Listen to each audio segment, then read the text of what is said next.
What's going on, boys? Welcome back. Today we are installing the FactoryZ Moto brake kit on my Talaria XXX. We'll do another video for the Surron. They're both over there on the shelf, so we'll have to do that later. Either way, this is the install video of the FactoryZ Moto brake kit on a Talaria XXX. So, when you open up the kit, you're going to get a rotor. Obviously, this one is used. You will get a brand new one. I'm not going to send you a used rotor. You'll get a dual caliper or a single caliper bracket, and then you'll get the spacer that we use for Talarias. Can't forget the most important part, the brake assembly from Surron themselves. Big boy Ultra Bee brake. First thing we're going to do is remove this little plastic piece. And some of you guys are going to have this issue where you go to pull it out and it's just super stuck, right? Oops, this is the wrong size wrench.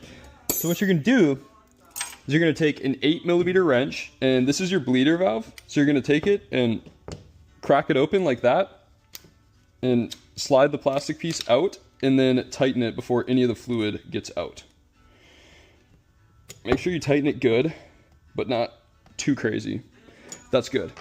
Next step, we're going to take the rotor and install it on the wheel. There is a correct and an incorrect way to install it.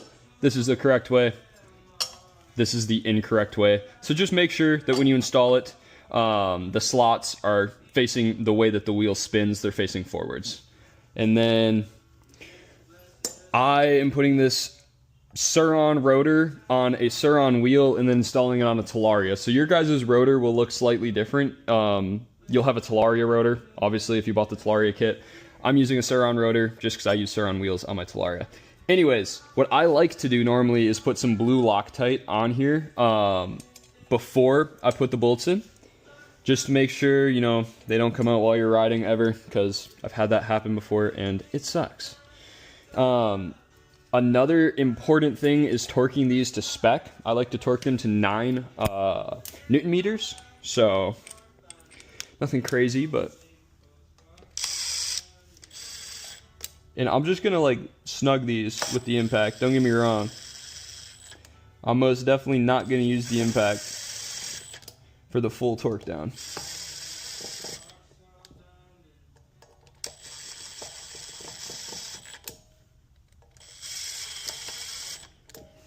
Alright, now we're just gonna use an Allen key and tighten them up a little bit better from here. The torque wrench sometimes... The impact sometimes tightens them down too much and then they snap off, so it's not a great idea to use the impact to fully tighten them, but there we go. Now, I'm not going to do it in the video just because my torque wrenches aren't here yet. I just moved in, but you should torque these to spec. I believe it's 9 Newton meters, but I'm going to put it somewhere on the screen here for you so you know what to torque it to. And now we're going to put this wheel on the bike. Rotor's installed on the wheel. Next step, we need to remove this black bracket from the caliper itself. This bracket is for the Ultra Bee. So, remove this little rubber piece like so, remove this little brass piece, and then I'm gonna take this and put it in my vise. And the reason I'm doing this is because from factory, they put a really tight Loctite on there. So I'm going to heat it up for just a second. Nothing crazy, but just enough to break that seal on the Loctite so it comes off nice and easy. That should be good.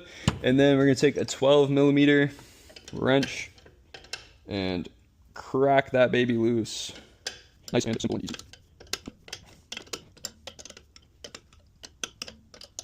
Shit. All right, now that we got this little guy off, we can take this bracket for the Ultra Bee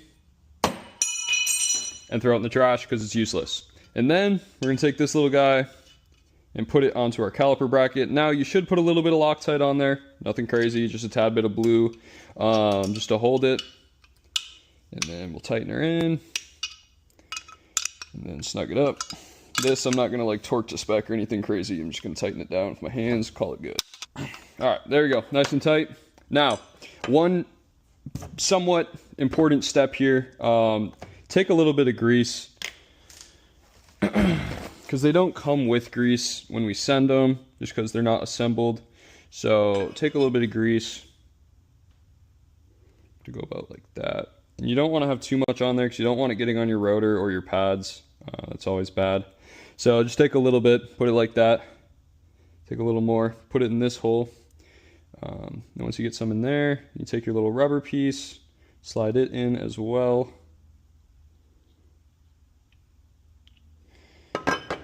And I like to take just a tiny bit more and put it in here. Again, you don't want to get it all over. You don't want it on your roads. You don't want it on your rotors. You don't want it on your pads.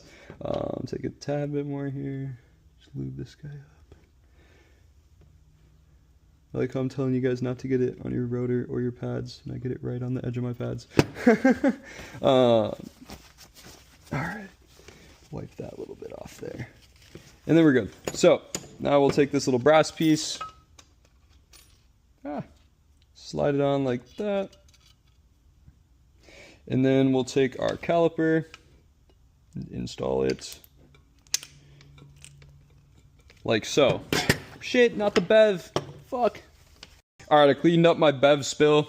We're chilling now. We can put the grease away. Back to the install. This is the most important part of this whole entire install, and that is going to be this little spacer right here. So you're going to want to put your axle block, put your axle through it, just barely hang it out like this, and then you need to put this spacer between the swing arm and the caliper bracket. If you don't, it is not going to work. It's not going to align. Make sure you do this part correct. It's very crucial. And then we'll just slide the caliper bracket on. Slide the rotor out, or sorry, slide the axle out a tiny bit so it's just barely holding it, just like so. Then I'm gonna grab the wheel, bring it up like so, put it in, and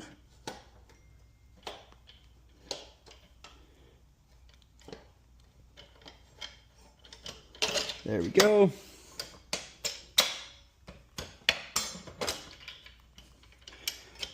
Voila! The hard part is done, mostly. Now we got our wheel on. We're gonna take I believe it's a 3mm Allen key for the stock bolts. I got these little titanium ones in here. So for me, it's a T25 Torx, but it should be a 3mm Allen key for y'all with stock bikes. And what we're gonna do is we're gonna remove, just the front two bolts on the plastics on each side. So this one, same you just saw me do over there. And we're also gonna remove this bolt and this bolt. So this front frame, I'm not exactly sure, subframe, whatever you wanna call it, that the controller mounts to can slide forwards. And the reason that we do that is so it's easier to slide the brake line through the whole entire bike. Now this part of the process more than likely will get a little bit messy. You're gonna drip some fluid, it's not the end of the world, but we do need to crack the seal on our pre-bled system. I know it sucks, but you have to pull the whole motor, controller, everything if you want to not break the seal. So you might as well just break the seal and spend a couple minutes bleeding.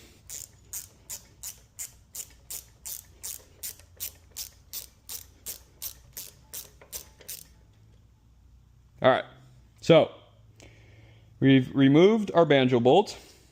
Now, obviously, there's two different spots you could remove the bolt from. You could remove it from up there on the master cylinder, or you could remove it down here from the caliper. Personally, I like to remove it from the caliper and then run the line down through the bike. The reason for that being, it's much easier to bleed when you pull it off the caliper because the bubbles are just gonna come right out the caliper. If you have bubbles up there, when you go to put it back together, like, for example, say I took this off, right? All this is going to be air, and it's very difficult to get all that air out because those bubbles are going to be up here and your caliper's down here. And of course, bubbles go with gravity, so the bubbles are going to come up towards the top, not down here, and you need to get them out of the bleeder valve. I know that was a long explanation, but that's why I do it this way, and you probably should as well. Of course, do as you please. But we'll slide. I also took this, which I believe is M3, and that, which I also believe is M3 stock. Take those two out so you can slide it like this, and then like that. Then actually on this side, I'm also going to remove the other two. Oh, there's only one other one. But I'm gonna remove the one other one because I can kind of get in here and see a little bit better how I'm gonna run this line. Because of course, I don't want the line to be, there we go. I don't want the line to be rubbing on anything. I wanna be careful of that. I'll let that do its thing there. Shit. So let's see. All right, I kind of see a path. I'm gonna go like right over the middle of the motor, and then I should be able to kind of fish it to my other hand here. Yeah, I can kind of look. I'm sure the camera won't pick it up, but you can actually see really well right through here, like where the jack shaft and stuff is. Oh, there it is. The line's over there. Sweet. Kind of fishing it through. Wipe a little bit of fluid off my fingers. Make sure it's where I want it up here. It all looks good. And we'll keep pulling it through. Now here, you're gonna want to go through the swing arm like this. And then you'll see on top of the jack shaft, there's a plastic piece. You can kind of slide the line down through that. I believe the stock brake line's held by that, but I've never had stock brakes on one of these bikes, so I'm not sure. All right.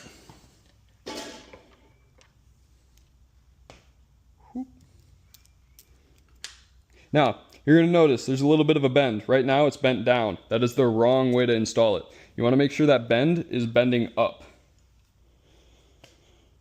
All right. The line is a bit stiff, so you gotta fight it a tiny bit just to get that banjo started. So much fluid all over my hands.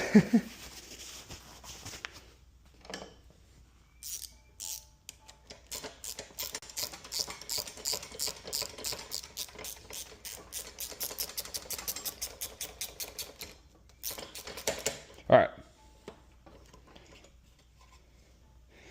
Now, got it right where we want it. Just gonna make sure the line is kind of going straight, line it up, and then tighten it down the rest of the way.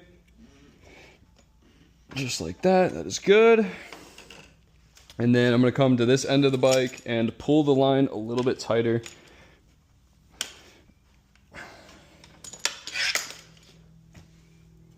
And then you'll see, hopefully you can see this on the camera, there's like a little thing right here.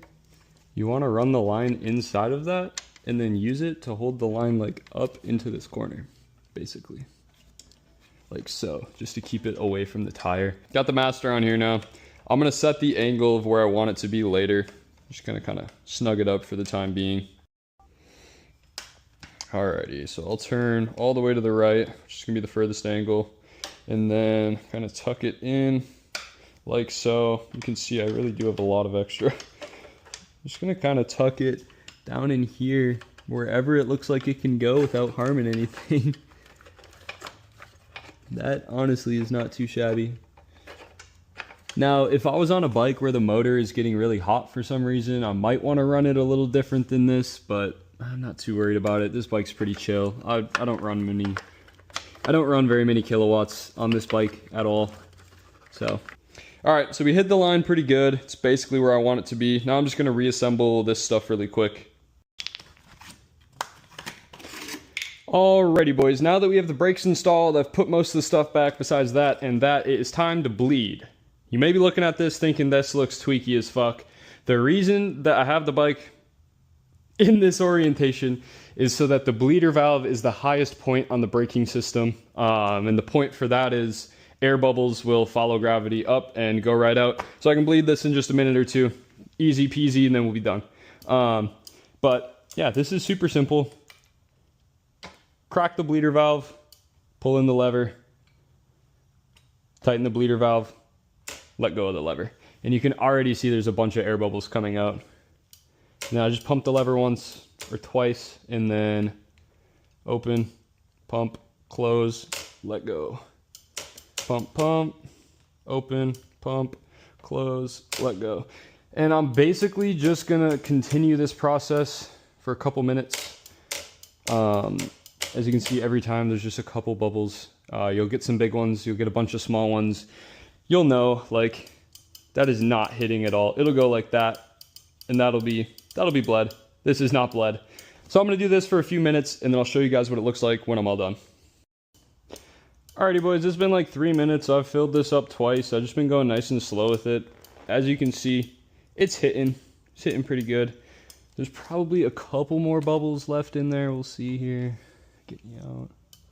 Yeah, there's one little bubble. Honestly though, the first time I bleed like a system, I don't try to get it absolutely perfected. I just try to get it pretty good. And then I'll go ride it for a day or two. And you'll get some more, air down there into the caliper as you ride, and bleed it one more time, then you'll be solid. But that's the gist of today's video. Installing a FactoryZ Moto brake kit on a Talaria XXX. Really quite an easy process, pretty straightforward. Gave you guys all the tips I can think of. If there's something that I should have put in here and I didn't, please leave it in the comment below for everybody. I'll see you boys in the next one. Peace.